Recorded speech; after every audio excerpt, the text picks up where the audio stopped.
And I think that both of us looked back because we were flipping houses for a number of years. Yeah. And then regretted all the assets we sold. Yeah. If we would have been like wiser, we would have figured out how to raise financing and then fund and hold them. Because we would have done so much better just holding the assets over a handful of years instead of way better. We would have made 10 times as much money. Oh, for sure. And we already did all the work up front. Yeah. So it was like on the buy, the negotiation, 6 months of negotiating, 6 months or 12 months of rehab. It was a lot. So talk about one of your first rentals then. Like when you had that experience in Lathrop, you flipped that house. Regretted it. I mean, you did we were doing a bunch of other ones at the same time. Yeah. But then talk about a couple of the first rentals where once you had that experience, you actually decided to keep and rent them. And then how were you able to like stack those with limited funds, and how did that work? So at this time I had that one flip. I was still working, running a business, still had the painting company. And I remember, so I had met my fiance at the time, now wife, and we were getting ready to be married. I was like, well, I need to get a house. So like I was looking at everything under the sun. What am I going to buy? Where am I going to buy it? So I just started looking at condos. I wasn't going to buy a condo, but I was just looking at, what can you buy under a certain budget? I think I wanted to be under 50K or something. Now it sounds ridiculous, but like there was options under 50K. Like 50K was a very reasonable budget in 2010-ish, especially for condos too, because those things, they fall like a rock and they shoot up like a rocket. And so I remember there were two condos. Well, it was impossible to get financing on a lot of condos back then. That's true. That's very true. Because a lot of them went into foreclosure. They were like the rental ratios were off. Yeah, the government agencies stopped lending in general in a lot of like riskier or transitional areas. So in Metro Detroit, there were a lot of like questionable areas. Like they wouldn't lend anything in the city of Detroit at all. Yeah. And then where on the edge suburbs where a lot of those condos were, I mean, it was very difficult. You couldn't get traditional financing unless it was from a local bank or credit union. Yeah. And even then it was tough. Or hard money, but the rates would kill you. Yeah, I mean, all the real estate prices got cut in half because people couldn't get access to financing. That's true. Or lower. Yeah, even less.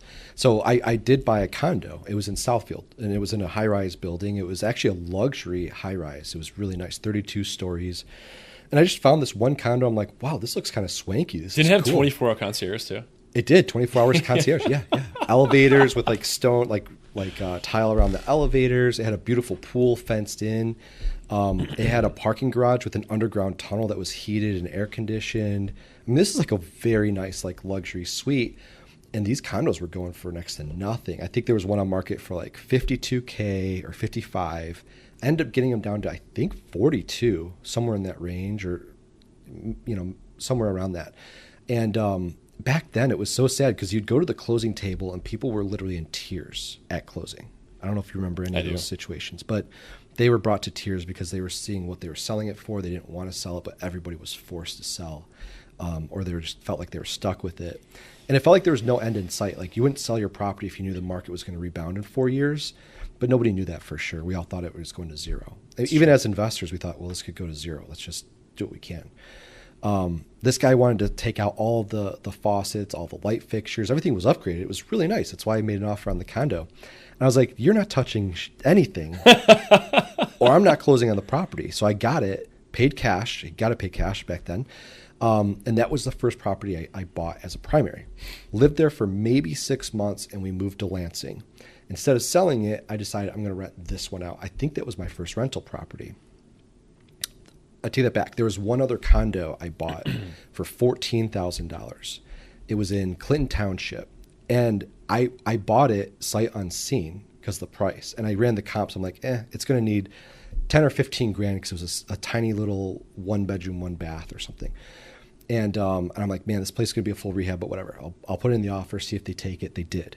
When I went to go look at it after I was under contract, I realized that they had actually done a full renovation because there was a fire in that unit. So it had all brand new carpet, the lowest contractor grade you could buy, but it was new. Everything was painted, smoke detectors, everything new, countertop, everything was brand new. And I was like, wow, this is a home run. I was already under contract. I just had to close. I technically did rent that out before my Southfield condo, now that I think about it. But I had those two rentals right in a row. Did you have that lease before you even closed on it and bought it? I think I had it leased before we closed on it, yeah. My wife was actually a waitress at the time, and it was a friend of hers from work. She's like, does anyone want to rent a property? We rented it for like $700 a month. HOA was like $120 a month. Taxes were like $70 a month. Insurance was like $30 a month. So like we had cash flow, man. It was a great, like 33% cash flow on the investment. It was a steal. You would get lucky a lot back then. And looking back, those were the good old days. But I remember I like broke down because I felt so poor. I'd bought 2 condos. I'd never rented one before. And the hot water tank wouldn't turn on. And I was like, oh, like I don't have money for this. My father-in-law came and lit the pilot light and it fired right up. It was brand new, but you don't know. You're like, oh, you get all stressed out because you over leveraged yourself. And looking back, I didn't over leverage at all. Like I was a fool for not borrowing more money and really cleaning up shop, but nobody knew. No one knew. When we were young, we were figuring out too. We didn't have any life didn't have guidance. access to capital. Yeah. Not easily. That was my first 2 rentals, and then from there we bought more. Just continue buying and scaling them. So from there, you ended up like going into development for a while too. Like you were doing some large scale renovations and some larger builds in Birmingham, in higher demand communities for a while before you guys ended up making that massive move to Florida. Sure. And I remember your transition real estate. You acquired a ton of rental property. Were flipping, building. I think you had a small crew of kids that you were like managing and overseeing, and then you decided to make a massive like life-changing decision to move to Florida, which I think most friends, family, everyone else said like, don't do it. Yeah. But you and your wife, like in your heart, you kind of like analyzed all the cities